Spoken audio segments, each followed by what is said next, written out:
Hey guys, so today I want to talk about playing older rep. And I don't mean repertoire from older periods of history, I mean repertoire that you learned a long time ago or some time ago.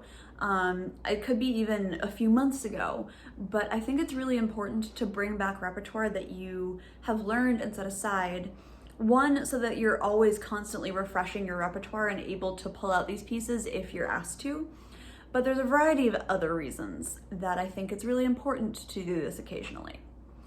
The first is it's just fun. I talked about in my last video about burnout and getting stuck in ruts, that it's an enjoyable thing to play music. And especially when you're not working on it for any particular reason, it can be really fun and invigorating. And it can also allow you to rediscover some pieces that you absolutely loved that you just haven't thought about in a while because you've been learning so much music. We all have this huge library of music because it is a responsible thing to buy your parts. And sometimes it can get overwhelming and you don't know what you have. So it's also a chance to take stock of your library. What do you own? What gaps do you have? What piano parts are missing? There's a whole variety of things that you can discover just by going back through your library, and hopefully in the process you can find some enjoyment. The second thing is that it can really help you register how much progress you've made. It can be very, very difficult to hear your development day to day. Even if you're recording your practice sessions and you're making videos, you're doing the great modern documentation thing that we can do now, it can be very discouraging in the short term. Playing pieces that you learned a few years ago or even 10 years ago can allow you to really hear the difference in how you play. Recently, I've been relearning Charles Griffiths' poem, which is a very, very special piece to me. It has a very special place in my heart. And I first started learning it when I was 15. I then learned it in college and now bringing it back. And it's really interesting to hear those three different versions in my head. I don't have recordings of the original, the 15-year-old version, but I do of the 20-year-old version. And they are very different. And I am a much better, much more skilled player. I have much more nuance and I have much more ability to control my sound. And it's really easy to hear that when I'm playing this piece that I've been playing for 12 years now. And obviously you don't have to go that far back. You don't have to go even 5 years back. You can go a few months back and just play it again and see how much your practicing has developed now that you have learned and put away this piece. It can be a really, really encouraging thing to hear. And I know how hard it is sometimes to feel like you're making progress. It feels like you're up against a wall. So sometimes hearing that major difference from a few years ago can help you move forward. On the flip side of things, it can also help you recognize what you're not doing super well. We like to hope that our bad habits are fixed over the course of time. And that's true, and especially if you have a great teacher who's calling you out on stuff, that is definitely the case. But it's still very easy to keep these bad habits because you don't hear them very well. You're practicing the same stuff every day and they're just kind of ingrained in you. So going back to something older that's new but you still have in your fingers can really, really highlight those bad habits. Whether it's rhythmic stuff, forcing high notes, there's so many things that you can discover just because you fall back on exactly what you know and you're not learning things from scratch. Sometimes playing things that are already in your fingers but are not like super in your fingers, like it's not something you've been playing for years and you have memorized and you can play it in your sleep, but you have to kind of think about it a little bit, can cause you to really, really fall into the bad and good habits that you have. So it's a great way to acknowledge, oh, okay, I'm having rhythmic issues here. This is something that I clearly do all the time, and I can identify the same problem I'm having in this current piece that I'm learning. So it can help be a diagnostic, essentially, for what problems you're having now, and what problems maybe you haven't fixed.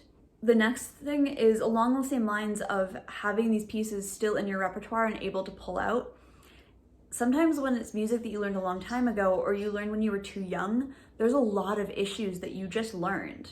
I learned the Ditty Sonatine very, very young, and it was a challenge piece for me at the time. I was 16 or 17. And I was too young. I wasn't good enough to play it. And I've had to relearn it a couple times from scratch, essentially, because I was asked to play for something and I just could not play it. Despite the fact that I learned it and worked on it for over a year, it just was not there.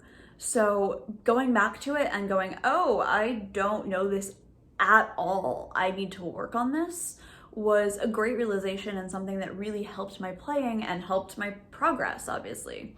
I realized that maybe I should remove the Ditty Sonatine from my repertoire list for a little bit until I actually can say I can play it. And even now, I still recognize some very, very childish mistakes that I make in it because I learned it so long ago. So going back to it, it makes me remember that I really do need to work on this piece. And if someone ever asks me to play it in a recital, that it's something that I need to spend time on. So it's also just knowing, okay, I can technically play that piece. If someone wants me to play it, I need a good amount of time. It's not like the Fernie How that I spent a year on in my master's when I was 23 and really did know how to practice. That piece, I would feel much more comfortable playing with just a few weeks of practice just because I learned that piece very, very well and very meticulously, unlike some of the older stuff. And the last thing is it can be a really nice break from the monotony of your practice sessions. You can use these pieces as etudes almost. Obviously you want to play them musically, but you should be playing your etudes musically too. It's not like you're playing anything like a robot, and you should be playing your technique musically as well. If you aren't doing that, that's something that you should think about. But it's a little bit easier to play things that are written to be musical rather than written to be a technical etude. And I mean, pull out old etudes and stuff like that as well, but it's easier with repertoire just because it's written to be more interesting. There's obviously lots of etudes that are written to be musical. The Piazzolla etudes definitely are written to be musical, but you know what I mean. And it also gives you a chance to work on some stuff when the notes aren't necessarily the only thing that you have to work on. If it's in your fingers, you have a better chance of being able to work on musical concepts than if you're learning everything from scratch and then adding the musical concepts on top. Obviously, the best plan in a practice session is to work on everything at once, but that isn't always the case. And if you can't play the notes, then it's going to be very difficult to play musically. So if it's a piece that you know relatively well and you want to work on the musicality of, that's a lot easier than playing something completely new in sight reading. We all know I love sight reading, but it's not the only thing you should be doing ever. There's so many compounded benefits to going back to your old repertoire that I don't see why it's not something that everyone does. Oh, I hope this video was interesting and maybe inspired some of you to go back through your musical libraries and see what pieces you're forgetting about and maybe work on some old stuff. If you like this video, please give it a like. If you're new here, subscribe. If you want to support me more, check out my Patreon, and I will see you guys very, very soon.